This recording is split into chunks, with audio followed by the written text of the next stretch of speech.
And hello and welcome again to Lifestreams. I'm your host, Lee Jenkins, and I'm sitting in today for Debra Holt, who happens to be on a speaking engagement at a conference. And so, like she says, I invite you to just grab your Bible, grab you something to drink, and let's jump into the Word. And what I want to talk about today is what I refer to as a concept that I call simply profound. And it's kind of a play on words because there's a lot of concepts that are in the Bible that conceptually are very simple. They're very simple to understand. They're simple to explain. They're simple to share with somebody else. But the problem comes when we try to move them from here in our brain and our physical understanding to move them from there to here, where we get them in our heart, we get them in our spirit, where they can begin to take root. And what I'm talking about today, that if we can truly get it into our spirit, it'll not only change our walk with God, it will change our relationship with God. It will allow our faith to expand exponentially. And because of our increased faith and our renewed walk and relationship with God, then it kind of puts our enemy on the defensive, and it helps us withstand his attacks.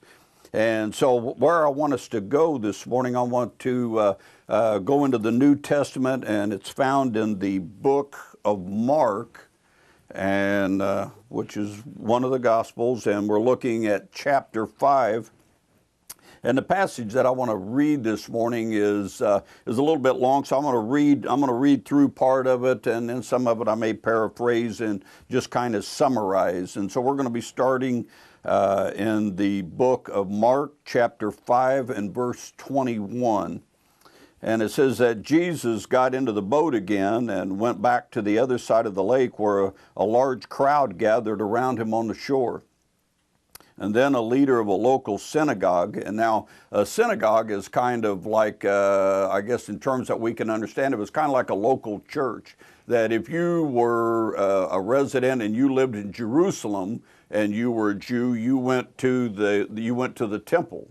And that's where you had your daily sacrifices, and that was where you would worship. But if you lived in a town outside of Jerusalem, then you attended what was called a local synagogue. So this leader of the local synagogue, whose name was Jairus, arrived. And when he saw Jesus, he fell at his feet and he pleaded fervently with him. "My little daughter is dying," he said. "Please come and lay your hands on her and heal her so she can live." And Jesus went with him, and all the people followed, crowding around him. And a woman in the crowd had suffered for 12 years with constant bleeding. And she had suffered a great deal from many doctors, and over the years she had spent everything she had to pay them. But she had gotten no better. In fact, she had gotten worse. She had heard about Jesus, so she came up behind him through the crowd and touched his robe. For she thought to herself, "If I can just touch his robe, I will be healed." And immediately the bleeding stopped. And she could feel in her body that she had been healed of her terrible condition. And Jesus realized at once that healing power had gone out from him, so he turned around in the crowd and he asked, "Who touched my robe?" And his disciples said to him, "Look at this crowd pressing around you. How can you ask, 'Who touched me?'" But he kept on looking around to see who had done it. And then the frightened woman, trembling at the realization of what had happened to her, came and fell to her knees in front of him and told him what she had done. And he said to her, "Daughter, your faith has made you well, and go in peace, for your suffering is over." And while he was still speaking to her, messengers arrived from the home of Jairus, the leader of the synagogue, and they told him, "Your daughter is dead. There's no use troubling the teacher now." But Jesus overheard them and said to Jairus, "Don't be afraid, just have faith." Then Jesus stopped the crowd, and he wouldn't let anyone go with him except for Peter, James, and John. Those were probably his three leading disciples. And to kind of summarize the story, they end up continuing on to Jairus' house, and Jesus and Peter, James, and John, they go into the house, into the room where the little girl is now laying dead, and Jesus takes her by the hand and speaks to her and tells her, "Little girl, get up." And when he leaves, she's sitting there eating dinner, eating lunch. And so in that passage, what is this concept that I've been talking about that is simply profound? And it's found there in verse 36, and in the New Living Translation that I was presently reading out of, it's termed that Jesus overheard them. When the messengers came from Jairus' house, when his servants came and they told him, "Your daughter is dead, why bother the master any further?" And it says that Jesus overheard them. Now in the NIV version, it says that ignoring what they said. And he tells then Jairus, this little girl's father, "Don't be afraid, just believe." And the thing that is profound is that there is no degree of difficulty with God. Let me repeat that. There is no degree of difficulty with God. See, with Jesus standing there in the flesh, it was no more difficult for Jesus to raise this little girl from the dead than it would have been had he not been detained, had he not been distracted from this woman who needed a healing of her own. And if he hadn't been distracted, hadn't been detained for those moments, what if he had gotten to Jairus' house, 10 minutes, 15 minutes, a half hour earlier? And there she would have been in the last throes of life, taking her final breaths. But it was no more difficult for Jesus to take her by the hand and raise her from the dead than it would have been had he arrived those few minutes earlier while she was still living. And there's a familiar story. I want to take us now into the book of John, and kind of a similar story. And the same thing, it's kind of a long passage, so I will read part and summarize part. And it's found in John chapter 11, and start reading at verse 1. And it says, "A man named Lazarus was sick, and he lived in Bethany with his sisters Mary and Martha. And he became sick, so the two sisters sent a message to Jesus, telling him, 'Lord, your dear friend is very sick.' And interestingly enough, it said, but when Jesus heard about it, he said, 'Lazarus' sickness will not end in death. No, it has happened so the glory of God, so that the Son of God will receive glory from this.' And so although Jesus loved Mary and Martha and Lazarus, he stayed where he was for the next 2 days. And finally, he said to his disciples, 'Let's go back to Judea where Bethany was located.'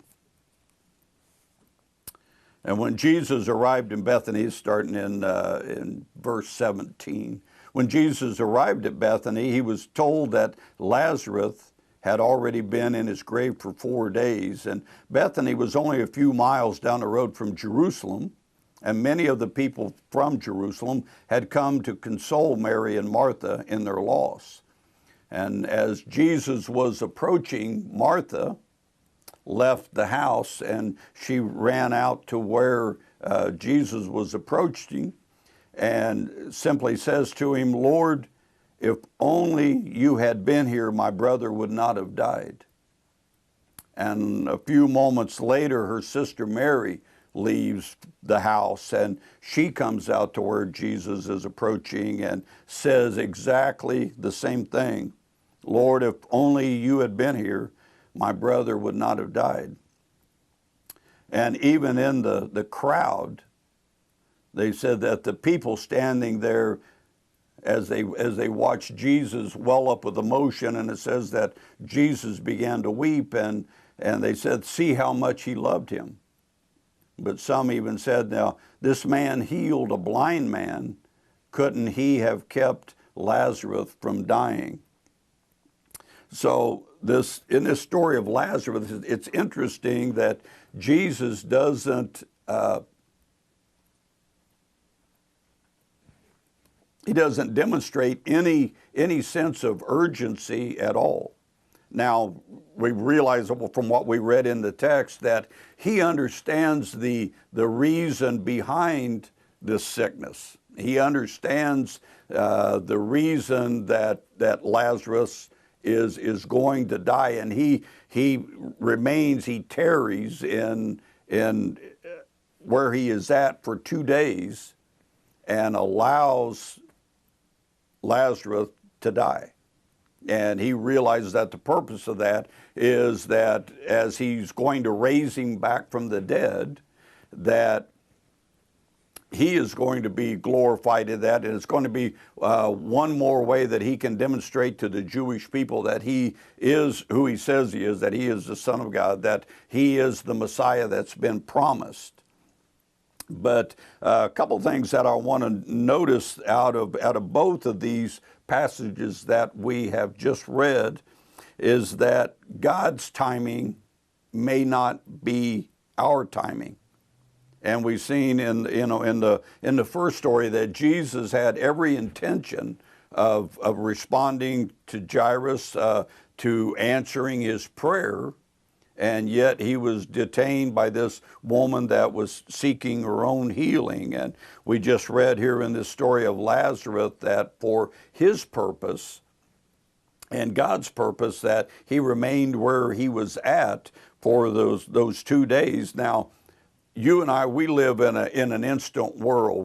We've constantly have our phones with us, so we don't miss an important text, an important phone call. That we live in an instant world where we get impatient while we're waiting on the microwave. You know, you're waiting for a bedtime snack, and you've got your pizza rolls in there or your popcorn in there, and you have to wait that 45 seconds or a minute or whatever it is.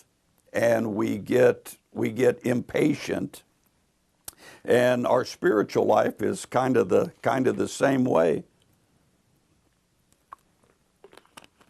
That we approach God with our petitions. We've got some situation going on in our life, some scenario, some circumstance that we're facing, and we realize that we can't do it on our own, and is something that we need God's help in. And so we approach the Lord with our petitions, and we make our simple prayer once or maybe twice. And in that time, we typically have an idea how we think that God is going to respond, and what manner he's going to respond, and what resources he's going to use, and how he's going to work all this out for our benefit, and he's going to come to our rescue. And the only problem is that sometimes it doesn't occur in the 2 or 3 days or a week or a month that we're expecting. Or another thing that happens, that he doesn't respond in the manner that we think that he's going to respond. A lot of times we look around at the situation, and from a human standpoint, we decide, well, if this was me and I was God, this is how I would work this out. I would move this piece here and move this piece here, and I'd move this piece here, and it would all come together. This puzzle this would be the final piece that would work it out. But when God doesn't work that way, because obviously he's not human, he sees the greater picture. And just like we've seen in this passage with Lazarus, he saw in the bigger picture an additional benefit to what was happening. and in the spiritual realm, in the story of the coming of the Messiah, that as Mary and Martha couldn't know and didn't know. And so we expect God to answer in a certain manner, in a certain way, in a certain time. And when he doesn't, it causes our faith to waver. It causes us to waver. And when we do that, a lot of times we open the door and we allow the enemy to come in, and he begins to whisper and he begins to talk in our ear. And we have this sense of urgency because we look at the facts of the situation just like Jairus did. And am I saying that we shouldn't look at the facts around us? No, I'm not saying that at all, because it's the facts of our situation that propel us to go to Jesus. That's exactly the fact that Jairus' daughter, his 12-year-old daughter, was on her deathbed, is what propelled him to go and seek out Jesus. And if you're a parent, you can understand the sense of urgency that he must have had, knowing that his daughter was gravely ill, knowing that she was on her deathbed, and being in that sense of as a parent, sometimes you just feel helpless. And what is needed is resources that you don't have. And as a parent, a lot of times when we see our child and they're sick or they're suffering or they're having to go through a surgery, what we would give if we could exchange places with them. And it was the same thing with Mary and Martha. The fact that their brother was ill was what prompted them to send that message to Jesus that your friend Lazarus is ill, he's sick, and we need you to come, and we need you to come quickly. And the thing about facts is that it's the truth at the moment. But that's where faith comes into play, because faith calls that which is not as though it were. And faith is like comparing what is and what can be or what could be. And the lie comes from Satan. And when our faith begins to waver because God isn't moving in the time frame that we've allowed for him, and now we want to take things into our own hands, or he's not moving in the manner that we would have thought. And Satan, when he begins the whispering in the ear, one of the lies that he comes up with is that he takes these facts that we're seeing and he draws a line in the sand. And from that line, he wants to believe that once you step over that line, is that now things have changed. That whatever it is that you've done, whatever egregious sin that you've committed against God, that you're outside of the realm of forgiveness, that you've sanken so low that God can't reach down and can't reach you. See, he wants you to believe that whatever problem that you're facing is now, once you cross that line, that it's become too big, that God can't solve it, or that you've crossed that line and the resources needed are beyond God's resources. He wants you to believe things like your marriage is too far gone, that there's been too many hateful things done and too many hateful things said, and you've grown apart in different directions and you have nothing in common, or there has been some sin that's something that's occurred, maybe infidelity, that is just beyond being able to be forgiven. Maybe he wants you to believe that your husband drinks too much. Maybe he wants you to believe that your teenager is a lost cause. The people that he or she is hanging around with, the crowd they're hanging around with, what they have become involved with, the drugs and alcohol, and that they're now a lost cause, that they've crossed that line. He wants you to believe things like your addictions are too strong, that the alcohol, that the drugs, that the perversions, the pornography, whatever it is, has such a hold that you can never get free. A good one that he likes to whisper is that your loved one is too ill, that the doctors have already spoken. They've already pronounced a prognosis. They've ran their tests and their x-rays and their MRIs and the facts. Don't forget the facts. That the facts have drawn this line in the sand. And the whole purpose of this is that he wants you to not only feel helpless, but he also wants to impart this sense of hopelessness. And you can see it in the text. That when the messengers arrive from Jairus' house, when his servants come and they say that your daughter is dead, why bother the master any further? And they're saying that it's too late. You can hear it in the words of Mary and Martha that, Lord, if only you had been here, then my brother would not have died. Well, they're saying now it's hopeless. You could hear it in the words of the crowd that, that this Jesus opened the eyes of the blind, that he healed this blind man. Couldn't he have saved, and couldn't he have kept Lazarus from dying? But the thing that I want you to notice in both stories is that when Jesus showed up, the facts changed. See, when he arrived at Jairus' house, this little girl was dead. When he left, the little girl was sitting there eating lunch.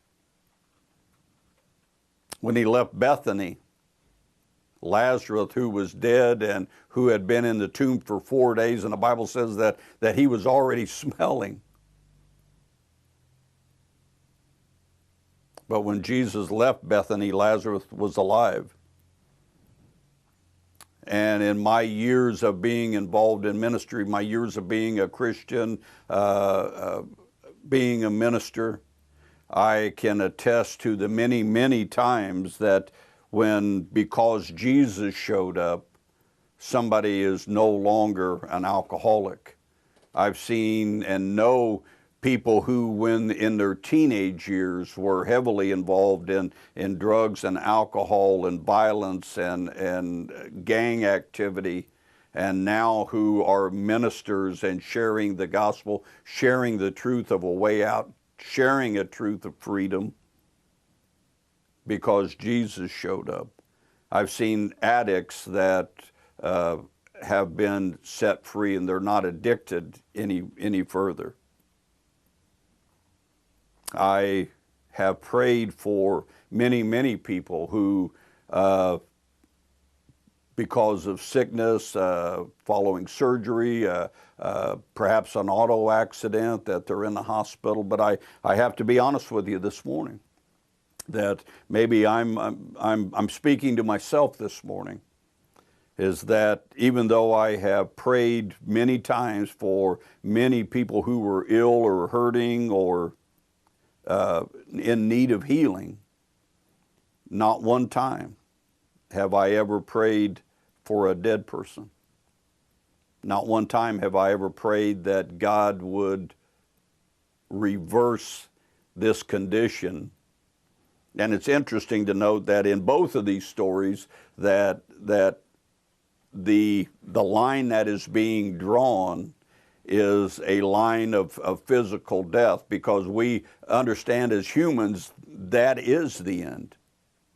That up until that point there may be hope, just like Jairus. He knew that his daughter was gravely ill, but he hears that this Jesus that he's heard about is in the area, and he rushes to him and asked him to come and lay hands on my daughter, come and heal her.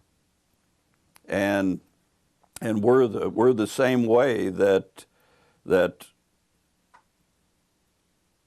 but we understand as a human side that at that moment of death, that is the end, that's the cutoff, that's the line, and that in the book of Ephesians, there's a passage, and the Apostle Paul, as he's writing, he talks about putting on our full armor of God, and he said that when the day of evil comes, that we'll be able to stand our ground. And it's interesting that he uses the term when, not if. And I guess my point is this morning that we all have our mountains. And we all have circumstances in our life, if we live long enough, whether it's a loss of a loved one, a spouse, a child, something that we're facing, a medical diagnosis, that this thing comes and it shakes us down to our very core, and it shakes us down to the very thing that we're standing on and the very thing that we're rooted in. And as a Christian, what do? And, we know in our head that we're to be read up, that we're to be, there's this saying, get in the Word and get the Word in you. And so that you have this Word, you have these promises that you can stand on, and that to help you through difficult times. And as a Christian, we know that we're to be prayed up, that we're to maintain this relationship that we have with Jesus Christ, and that, that He never leaves us and forsakes us, and He's already there. But when the time comes and we've been praying and we've been reading, and it doesn't seem like, God is still tarrying there where He was at instead of coming, and is waiting in His time, and what do? And as Christians, the thing that we have to do is wait on Jesus and wait in His time. And so what are we waiting for? And we have to stand in faith that God knows best, that He hears our prayer, that He sees our need, and we're not overcome, we're not overtaken by the enemy and this whispering in our ear. Why? Because we have this simply profound context that we're just talking about here now. And so in conclusion, when given the same two choices that Jairus had, we are in this struggle of we can look at the facts. Jairus could look at the facts, and he can hear, on one side, he can hear the words of his servant that your daughter is dead. Why bother the master any further? And on the other side, in front of him, he has Jesus Christ standing there in the flesh telling him, don't be afraid, just believe.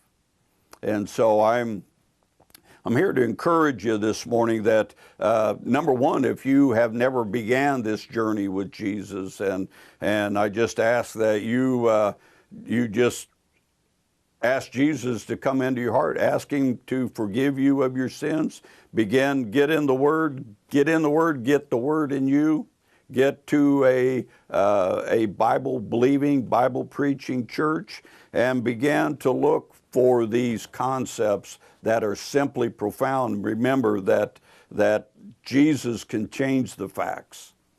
Irregardless of what they are, Jesus can cause things, He can speak that which is not as though it were. And as we build our faith, as we walk hand in hand, as we continue this relationship that we have with God, it is strengthened, and God does never leave us. And we ask that you just join us next week, and glad you could be here today, and goodbye.